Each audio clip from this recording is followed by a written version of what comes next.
Hello guys, मेरा नाम अभिनव कुमार और आप देख रहे हैं साइंस एंड मैथमेटिकल सोसाइटी।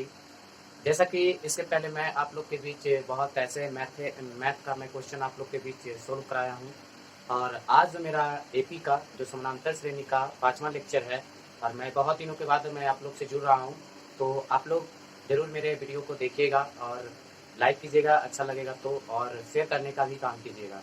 आज मैं फिर वही क्वेश्चन नए तौर पे मैं लेके आया हूँ और एक बोर्ड के हिसाब से मैं लेके आया हूँ, आप लोग के बीच बताने का काम करूँगा। और आप लोग से बस मेरी एक ही रहती है गुजारिश कि आप लोग मेरे वीडियो को ज़्यादा से ज़्यादा लोगों तक शेयर कीजिए, जिससे कि जुड़ सके और इसका बेनिफिट उठा सके। और अगर आप नए हैं मेरे चैनल पर तो सब्सक्राइब कीजिएगा और बेल आइकन को प्रेस करके रखिएगा, जिससे कि सारी नोटिफिकेशन आप तक पहुंचता रहे और किसी भी क्लास से आप वंचित नहीं हो पाए। आज मैं समांतर श्रेणी का 5वां वीडियो लेके आ रहा हूँ आप लोग के बीच, और बहुत ही अच्छे टॉपिक के साथ, बहुत ही अच्छे क्वेश्चन के साथ मैं आप लोग के बीच मिल रहा हूँ और बताने का काम करूँगा। तो प्लीज़ आप लोग मेरे वीडियो को अंत तक देखिएगा और कोई भी दिक्कत हो, कोई भी परेशानियाँ हो तो आप बेझिझक आप हमसे क्वेश्चन कर सकते हैं, पूछ सकते हैं। मैं आपका जवाब देने के लिए हाजिर रहूँगा। तो चलिए, आज जो मेरी टॉपिक है, जो मेरी क्वेश्चन है आप लोग के बीच बताने का, वो आपको यहाँ पे बोर्ड पे दिख रहा होगा और मैं उसका जिक्र करूँगा। आज ज़्यादा से ज़्यादा आप लोग के बीच क्वेश्चन को सोल्व करके मैं बताऊँगा। और हाँ, मैं एक चीज़ बताता हूँ कि मैं आपको एक बोर्ड ऑफ व्यू से मैं बताने का काम कर रहा हूँ कि बोर्ड में किस तरह से क्वेश्चन पूछी जाती है, कैसे पूछी जाती है। मैं उस चीज़ का भी मैं आप लोग को जिक्र करूँगा और बताने का भी काम करूँगा। तो किस तरह से क्वेश्चन आती है, कैसे उसको बनाया जाता है, उस चीज़ का मैं आप लोग से डिस्कस करूँगा, बताने का काम करूँगा। तो प्लीज़ आप लोग जितने भी अगर नए स्टूडेंट हैं, इस बार मैं अगले बार जो देने वाले हैं, तो आप लोग ज़रूर मेरे वीडियो को देखिएगा। मैं आप लोग के लिए बहुत ही अच्छे तरीके से, चाहे वो सीबीएसई का हो, चाहे वो बिहार बोर्ड का हो, वो बेनिफिट हो सकेगा, क्योंकि पैटर्न सबकी सेम हो गई है, सभी एनसीईआरटी बुक को फॉलो कर रहा है। तो आप लोग को मैं क्वेश्चन एनसीईआरटी से ही मैं करवा रहा हूँ और आपको बताने का काम कर रहा हूँ। तो मैं आप लोग को ज़्यादा मैं टाइम नहीं लूँगा, सीधा मैं चलूँगा क्वेश्चन के बीच, क्वेश्चन से रूबरू कराऊंगा और बताने का काम करूँगा कि किस तरह से कैसे यहाँ पे बनाया जाता है। और अभी तो मैं फिजिक्स का क्लास नहीं ले रहा हूँ और बहुत दिनों के बाद आप लोग से मेरी जुड़ा होगी, मिलन होगी। तो आप लोग ज़रूर मेरे वीडियो को देखिएगा, ना कि भूल जाइएगा। और जितने भी स्टूडेंट हैं 10th का, ज़रूर से ज़रूर शेयर करने का काम कीजिएगा। मेरा आप लोग से यही विनती है और आप लोग पे ही मैं टिकी हुई हूँ। आप जितना प्यार दीजिएगा उतना मैं आगे बढ़ूँगा और आगे आप लोग के लिए अच्छा करूँगा। चलिए, तो आज मेरा जो टॉपिक है समानांतर श्रेणी क्रम, जिसको हम अर्थमेटिक प्रोग्रेशन बोलता हूँ, और मैं ये 5वां लेक्चर में लेके आ रहा हूँ, 5वां वीडियो मैं आप लोग के बीच लेके आ रहा हूँ। और ये बहुत ही हेल्पफुल है और ये क्वेश्चन आपको बोर्ड में दिया गया है और उसके ही इस चीज़ को देखते हुए आप लोग के बीच में आप बताने का काम कर रहा हूँ। जैसा कि यहाँ पे मेरा जो पहला क्वेश्चन है बोल रहा है कि 2 अंकों वाली कितनी संख्याएं 3 से विभाज्य है। कहने का है कि 2 अंकों वाली जो संख्या होगा वो 3 से विभाजित होगा, और वो कितनी संख्या है वो हमें यहाँ पे कैलकुलेशन करके निकालना है कि किस तरह से इसे हम कैलकुलेशन करेंगे। सबसे पहले मैं जानूंगा कि 2 अंकों की संख्या तो आप जान रहे हैं, और 3 से विभाज्य, सबसे पहले मैं जानूंगा कि 3 से विभाज्य क्या होता है। आप अगर 6, 7, 8 आप पढ़े होंगे तो उसमें विभाजित का रूल है कि 3 से विभाजित होने का नियम, 2 से विभाजित होने का नियम। अगर आप उस चीज़ को नहीं देखें तो मैं उस पर मैं भी वीडियो बना के डाल दिया हूँ अपने, ये आप मेरे विजिट कीजिए लिंक पे और आप मैथमेटिक्स का जाके देख सकते हैं। और उसमें मैं एक इसका भी मैं लेक्चर लेके आप लोग को रूबरू कराया हूँ, बताने का काम करा हूँ। चलिए, तो आज आप लोग के बीच जो ये टॉपिक है हो रहा है कि यहाँ पे सबसे पहले आपको जानकारी होनी चाहिए कि विभाज्य होने का नियम। तो यहाँ पे विभाज्य होने का जो नियम है वो हमें पता होनी चाहिए, जो 3 से। अब हमें पता नहीं रहेगा, क्वेश्चन में दे दिया है कि 3 से विभाज्य होने का नियम, और वो हमें पता नहीं रहेगा कि कौन से कैसे होगा, ये तो पता नहीं है। तो सबसे पहले मैं उस चीज़ को जानूंगा कि क्या होता है, कैसे होता है। तो आज मैं आप लोग को फिर मैं बता रहा हूँ। जैसा कि यहाँ पे बोला है 3 से विभाज्य होने का रूल जो है वो है कि किसी संख्या को ऐड करने के बाद अगर वो 3 से पूर्णतः विभाज्य हो जाता है, वही 3 का वो क्या कहलाता है, विभाज्य कहलाता है। तो चलते हैं, मैं इसको हल करने का काम करूंगा। आप लोग देखते रहिएगा मेरे चैनल पे आप इस वीडियो को, और अगर अच्छी लगे तो लाइक शेयर करना नहीं भूलिएगा। चलिए, तो यहाँ पे मैं आप लोग को बताने का काम करूंगा कि किस तरह से कैसे यहाँ पे बनाया जाएगा, किस तरह से कैसे इसको सोल्व किया जाएगा। बहुत ही इजी तरीका में, बहुत ही अच्छे तरीका में। तो आप लोग जरूर इस पे बने रहिएगा। सबसे पहले मैं यहाँ पे बात करूंगा कि 3 से विभाज्य होने वाले दो अंकों की संख्या की सूची सबसे पहले मैं लिखूंगा कि तीन से विभाज्य होने वाली दो अंकों की सूची लिखा हूँ कि किस तरह से क्या क्या सूची होगा, कौन सी सूची है उसके बारे में अंकों की सूची है, तो वो मैं यहाँ पे लिख रहा हूँ। तो एक तो पता है कि 9 तक 1 डिजिट का होता है, 10 जैसे ही आएगा तो 2 डिजिट हो जाएगा, मतलब कि 2 अंकों का हो जाएगा। तो सबसे पहले अगर 10 लेके चलते हैं तो 10 मेरा 10 क्या है, 3 का विभाज्य नहीं है। फिर आगे बढ़ेंगे तो 11, फिर आगे बढ़ेंगे तो 12। तो सबसे पहले 12 देखते हैं कि 3 से क्या हो रहा है, विभाजित हो रहा है। तो सबसे पहले मेरा क्या हो गया, 12 हो गया। फिर अभी हमें पता है कि 3 से विभाज्य होना चाहिए, 15 हो जाएगा। फिर क्या हुआ कि पहला मेरा ये क्या हुआ, 12 हो गया, 15 हो गया, 18 हो गया, फिर 21 हो जाएगा, 24 हो जाएगा। इसी तरह से आगे आगे बढ़ेगा। तो अगर कहा जाए तो 2 अंकों का जो 2 अंकों का होगा वो क्या लास्ट मेरा क्या होगा, 99 होगा। 99 क्या है, वो क्या कर रहा है, 3 से विभाजित होने का, ये 3 क्या है, इसको विभाजित करने का भी काम कर रहा है। तो हमें इस तरह से ये आगे इस तरह से 2 अंकों की सूची हमें प्राप्त हो गई। अब हमें कह रहा है कि अब हमें ये नहीं पता है कि 2 अंकों का जो है कितना संख्या है। अभी हमें बीच में पता नहीं, कुछ हमें पता है कि हाँ ये इस तरह से है, लेकिन अब हमको पूरी जानकारी नहीं है कि 2 अंकों का जो है संख्या है वो तो जो 3 से विभाज्य हो रहा है वो कितना तक है, ये हमें नहीं पता है। और यही चीज़ को हमें क्या करना है, यहाँ पे कैलकुलेट करने का काम करना है। तो सबसे पहले यहाँ पे लिखेंगे जो चीज़ हमें प्राप्त है वो चीज़ के बारे में। तो हमें क्या प्राप्त है, तो सबसे पहले हमें ए प्राप्त है।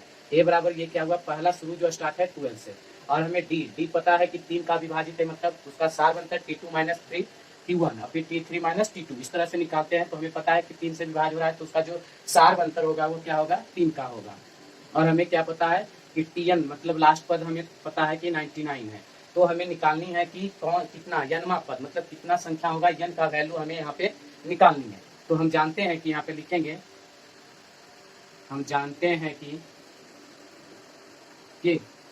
Tn बराबर a plus n minus 1 into D. और हमें Tn पता है कि Tn लास्ट जो मेरा वैल्यू है वो मेरा 99 है, और a मेरा है यहाँ पे निकला हुआ ये 12 है, प्लस n का वैल्यू निकालनी है, और d मेरा दिया हुआ है 3। तो ये मेरा हो जाएगा 99 और ये 12 प्लस 3n माइनस 3।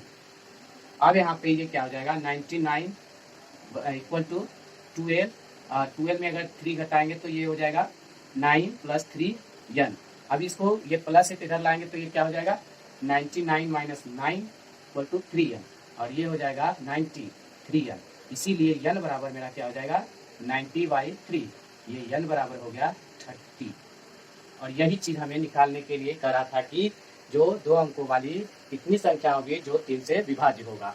3 से विभाज्य होने वाली सबसे पहले इस चीज़ को क्वेश्चन को समझनी है कि किस तरह से क्या दिया हुआ, और हमें पता होनी चाहिए कि विभाज्य का जो रूल होता है, विभाज्य का रूल को पता रहना चाहिए।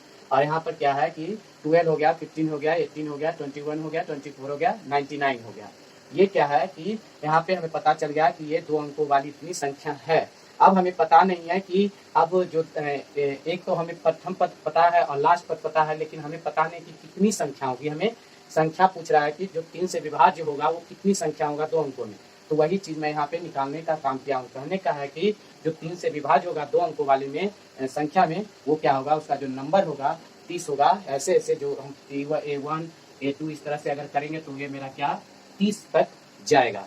तो आई होप आप लोग बहुत अच्छे तरीके से इसे समझ गए होंगे, और आप जरूर इसे नोट कर लीजिए। आप कहीं अगर बुक में कॉपी में आप इसे नोट कर लीजिए कि आपको इसे देखकर आपको प्रैक्टिस करने में इजी हो जाए। चलिए, तो इसी तरह से मैं आपको एक और क्वेश्चन सोल्व कराऊंगा, और कहीं भी अगर दिक्कत आए तो आप लोग जरूर मेरे कमेंट बॉक्स में आप कमेंट करके पूछ सकते हैं। मैं उसका जवाब दूंगा और बताने का भी काम करूंगा। चलिए, तो इसी तरह से मैं एक और क्वेश्चन आप लोग के बीच में बताऊंगा, और एक बहुत ही हेल्पफुल, मैं इस तरह का क्वेश्चन बहुत ही बार पूछा गया है बोर्ड में, तो उसी को मैं देखते हुए आप लोग को मैं बताने का काम कर रहा हूँ कि जिससे कि आपको बेनिफिट मिल सके।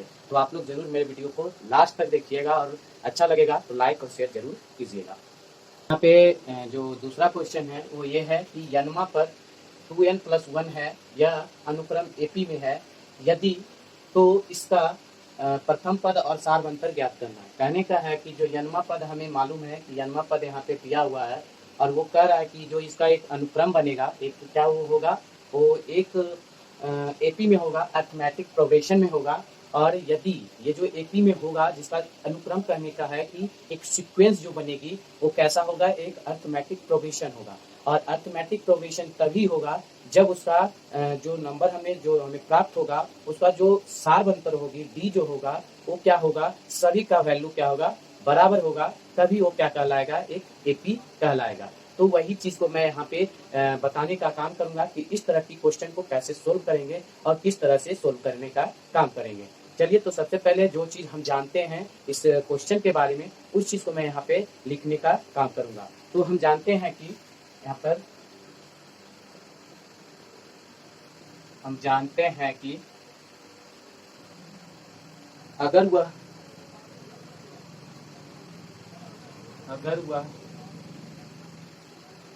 अनुक्रम एपी में है, क्या है, अनुक्रम एपी में है, तो सभी का सारबंतर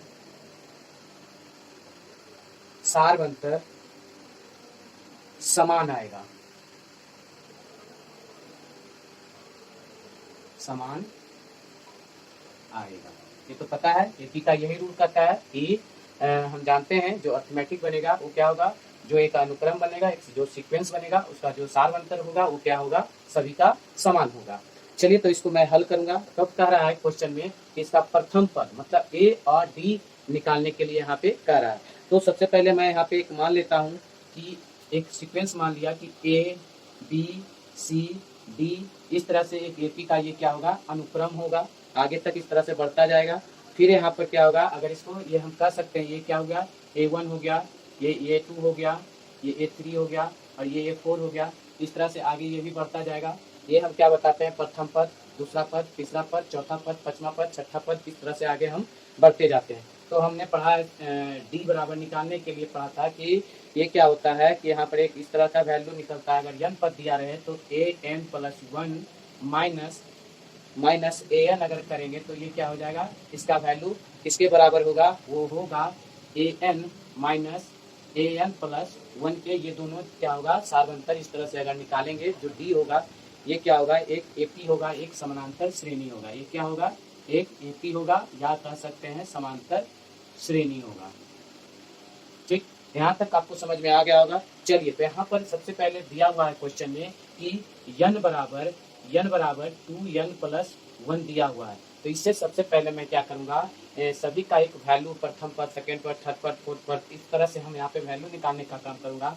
और सबसे पहले मैं यहाँ पे लिख दे रहा हूँ कि n बराबर मैं वैल्यू यहाँ पे पुट करूंगा, n बराबर 1, फिर n बराबर 2, फिर n बराबर 3, फिर n बराबर 4, इस तरह से मैं यहाँ पे वैल्यू को पुट करने का काम करूंगा। तो n बराबर 1 रख रहा हूँ तो यहाँ पर 2 × 1 + 1 ये मेरा हो जाएगा 2। फिर इसी तरह से अगर 2 रखता हूँ तो ये पहला मेरा ये निकाल दिया। फिर दूसरा अगर n बराबर 2 रखता हूँ तो ये मेरा हो जाएगा 2 × 2 और +1, तो ये हो गया मेरा 5 हो जाएगा। फिर उसी तरह से n बराबर 3 अगर रखता हूँ तो 2 × 3 + 1, तो ये मेरा हो जाएगा 7। फिर इसी तरह से n बराबर 4 रखता हूँ तो ये मेरा 2 × 4 + 1, तो ये मेरा हो जाएगा 9। तो यहाँ पर देखिए कि एक सीक्वेंस बन के आ रहा है जो कि एपी बन के आ रहा है और हो गया 2 × 2 और ये मेरा क्या हो गया, ये 3 हो जाएगा, ये मेरा 3 हो जाएगा। तो ए बराबर मेरा क्या हो गया, ये 3 हो जाएगा। सॉरी, यहाँ पे थोड़ा सा मिस्टेक होगी, यहाँ पे 3 हो जाएगा। तो यहाँ पे 3 की है तो ये मेरा क्या हो गया, यहाँ पर ये मेरा बन के आ गया ये 2 और ये मेरा यहाँ पे ए बराबर आया 3 और डी बराबर आया 2।